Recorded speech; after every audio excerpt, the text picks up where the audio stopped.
The salah of those with excuses recognized by the Sharia. Salah of those who are sick. Due to Allah's mercy with the Muslims, He made worship to be within the people's ability. So He did not stipulate that the one who is sick should pray the same way as the one who is healthy. As if the sick person is able to observe the prayer standing, then he must pray standing.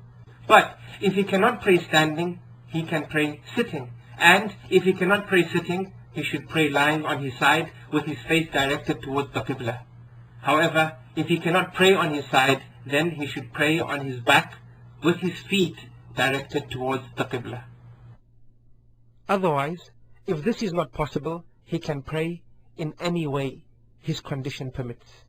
Allah said, "So keep your duty to Allah and fear Him as much as you can." Also the Prophet, may the peace and blessings of Allah be upon him, said to Imran ibn Hussein, may Allah be pleased with him, "Pray while standing. And if you cannot, then while sitting. And if you cannot, then pray while lying down." Although Islamic legislation stipulates easiness, the scholars have said that if a sick person observes salah in a sitting position and he is capable of prostrating, then prostration is compulsory for him. And if he observes salah while sitting but is incapable of performing the prostration, then he gestures with his body with regards to bowing and prostration, making his prostration lower than his bowing. If motioning with his body becomes difficult, then he gestures with his head. Also, this is the manner in which he performs salah while praying on his back, that is, gestures with his head. Islamic legislation also stipulates that if performing ablution for each salah becomes difficult for a sick person, or observing the salah at their prescribed period is unbearable, then he can observe Dhuhr and Asr together, as well as Maghrib and Isha, by combining both salah in the time of the former or the latter, according to what is convenient for him. And although there is so much easiness in the rules of the religion, the sick person is not excused in any situation from salah as long as his senses remain intact. Thus, it is not proper for the sick person to take salah lightly on account of his sickness, but he should try as much as possible to keep observing his salah.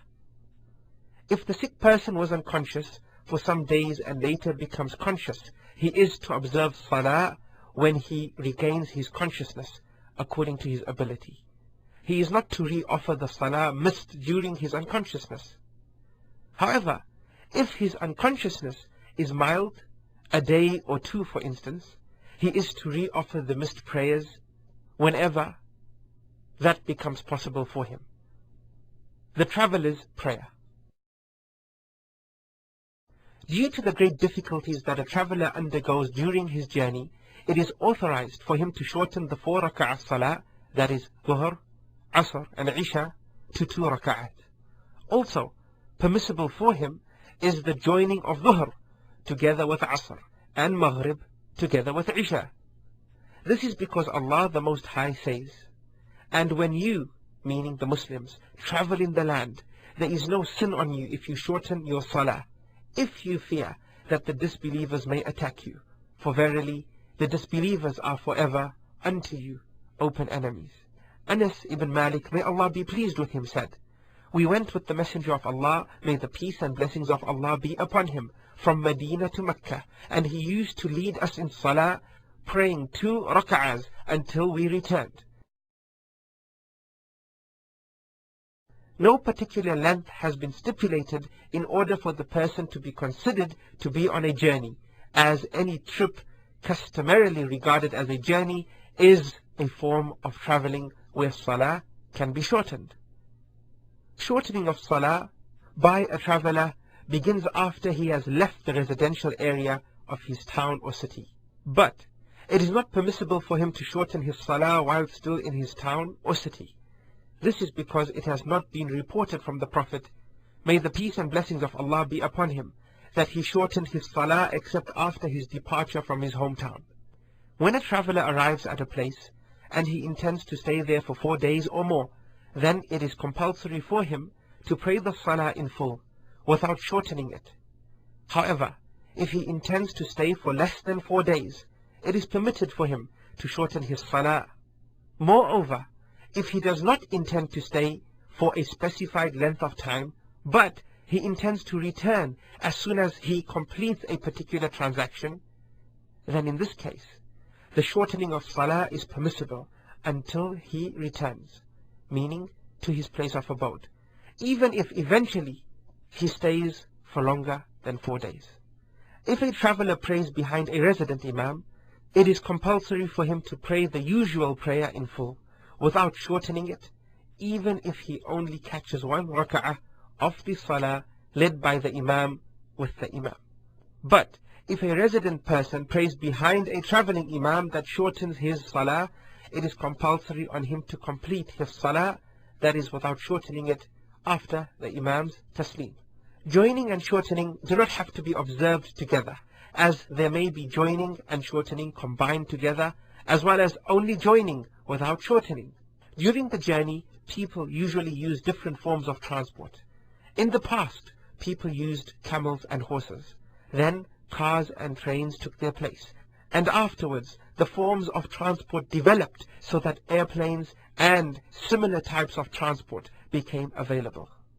But no matter what type of transport is used, the traveler can pray any voluntary salah without any fear of sin.